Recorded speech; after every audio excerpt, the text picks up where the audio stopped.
this is Elke Rubach. I am the founder of Rubach Wealth, and today we're having a conversation with Sean Mahoney, who is the president at Mahoney Real Estate Group. So hi, Sean, how are you? Hey, very well. Thank you for having me. I appreciate it. Always a pleasure. Sean, you're in the real estate world, but before we dive into the madness that's going on right now and all the questions people have, tell me a little bit, how did Mahoney Real Estate Group come to life? Yeah, for sure. I really appreciate that. So for me, we've talked about a few times, there's lots of real estate agents in the market. There's 55,000 plus in Toronto. And I got into the market 2009.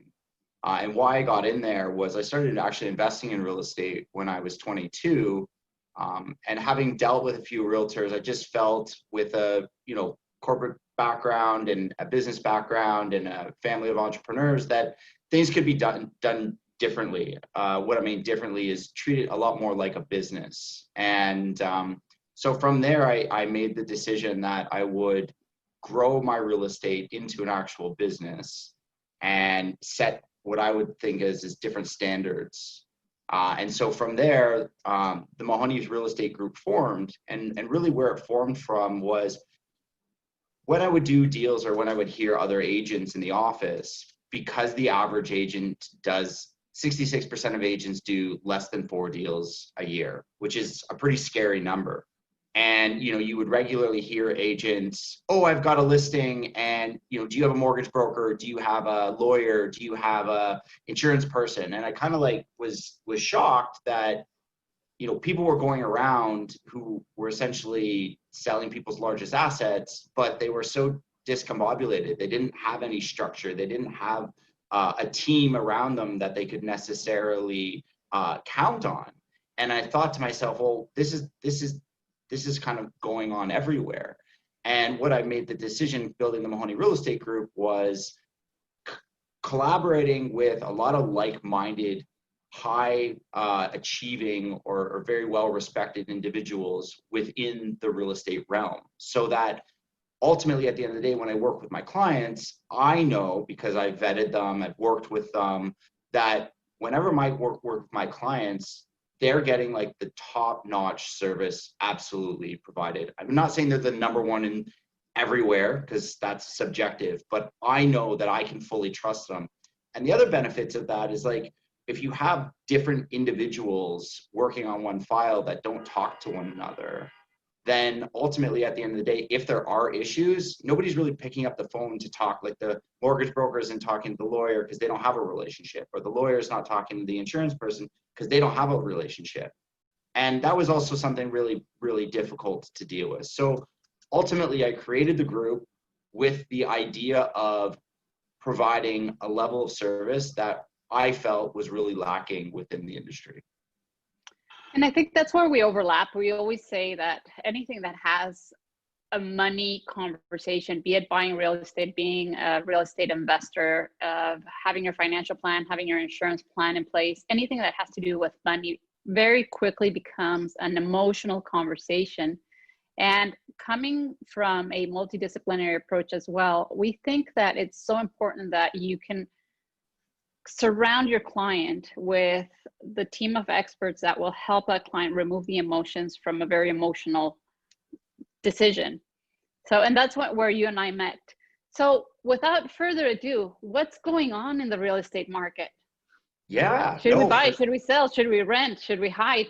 Yeah, no, awesome. I mean, it's been a very interesting, I would say, from March to now. It came to the point where, this year started off screaming. The market just came out from nowhere, where it was very reminiscent of the 2017 year, where it would just, things weren't making sense, and you're just sitting there saying, like, wow, look at these prices. And then obviously COVID hit.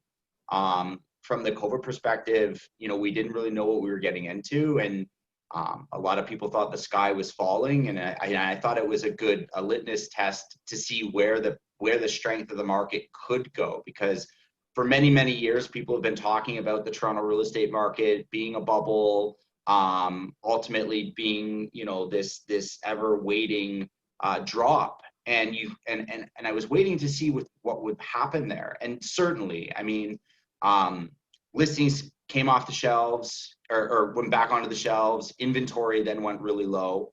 But at the same time, the buyers were still there. So say before March, average multiple offer was having five buyers that wanted to buy the house. And now 70% of the inventory came off the market. There's still 2 buyers. So we still saw multiple offers. We still saw places selling. There was a lot of hesitation to the market.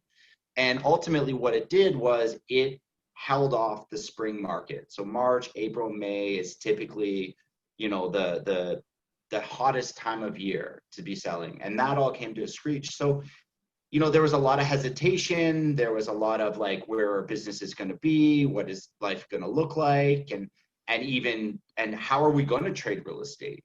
What are the new protocols with buying houses, going to see houses? Do sellers even want you going into the house? So in that way, it actually forced the hand of a lot of real estate, and it kind of weeded out the ones who haven't been adopting technology. But the market still kept going. And once the third tier had opened up, I mean, we had already been chugging along just fine. And then I just wrote a report calling, summer the new spring market. And July, we had a record year over year. In July, 11,000 sales had been done. Things just seemed to be steaming along. In terms of houses, I think with COVID, with the lack of people going into the office or companies saying, work from home now, and I can use myself as an example. My partner and I, both in real estate, we're both on the phone. We've got just under 1,000 square foot condo in the St. Lawrence market.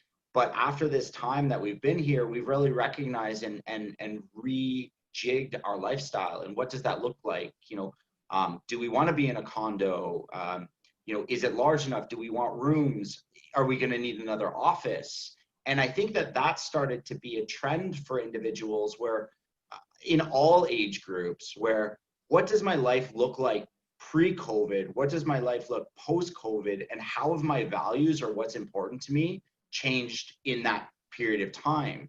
And so where you're starting to see the detached houses or the freehold houses, they're continuing to going up quite substantially. We're starting to see a lot of people move out of the city. The word that's really hot right now is sanctuary. I need my sanctuary. I need my safety. And we're starting to see the condo market, although it's up, lagging in terms of not necessarily price, but days on market, inventory amount out there. And at the end of the day, that's in a very short and over-encompassing what's going on in the market right now that we're seeing. When you work with clients, and I think you'll get from where I'm coming from right now, is when they show up at your doorstep, right, what is the first thing you try to talk them into? Like, do they show up with their finances in place? Do they know what's going on, or do you ask them to revisit? What's your process? How do you work with a client in making sure that they have the finances and are ready, if need be, to go into a bidding war, or recommend not to? What's your process? How do you guide people? Well, I think it's very much like your process is ultimately at the end of the day, it's all about the needs of the client. So what's the most important thing for me is fully understanding the scope. So why is the client moving? What goals do they have, both short and long term? I take a lot of things into consideration, from like area to type of house. Is this, if they say 5 years down the road they might want to move, maybe we consider a smaller house on a bigger lot that maybe they don't necessarily have to move, and they could renovate it so they could potentially save in that area if they want to be in that neighborhood. In terms to your question about the finances, I think that's a big thing. in this day and age. I think it's always should be a big thing.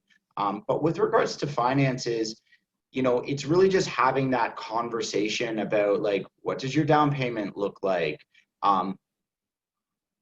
You know, are you prepared? You know, I do an interest rate prorated. So like, hey, great, like we're in record low interest rates today, but you know, if you're planning to be here in 10 years, what if interest rates go up to actually 5, 6, 7%? Like, show them those numbers, not to scare them, but educate them. Like, what does that look like?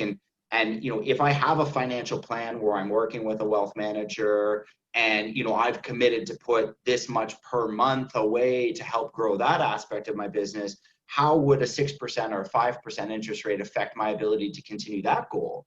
And I think where it's really important from the finance perspective, and this is where I'm gonna, you know, lean on you a little bit, is for so long people, you know, we've been on a major run in real estate since basically 2009 with blips here and there, but people have put all of their eggs, a lot of people put all their eggs in the basket in the real estate world. And we've kind of, in some instances I see, you know, you kind of say, I have this down payment. And I'm like, oh, that's awesome. Like, how are you going to distribute that money? And they're like, no, we're not distributing it. We're putting it all into our house. And I kind of sit there and say, okay, like that's what you want, but have you thought about these other things? Because I think it's very important to be diversified, right? And maybe I'll put that over to you. Is just, you know, in your business, I know you offer a lot of different services and clients are first and foremost for you. When you're sitting down with them, whether it's real estate or not, how do you ensure that you do a broad overview to ensure that, you know, all of those, whatever many pillars are, the 5 pillars are met and their goals are reached? Well, it's again a conversation. It's the process of educating people and explaining the benefits of being diversified, because I mean it's the ultimate shower of common sense, right? You want people to understand that there could be potentially a market correction in the real estate world. So that's why it's important to be in the right place and pick an area where it wouldn't be as, you know, vulnerable in turn if a recession hit. We're also educating people, you know, right now the economy is artificially sustained, and once all the government support programs are gone, we fully expect the market to correct. And yes, the stock exchange is doing one thing, but socially we're seeing something very different.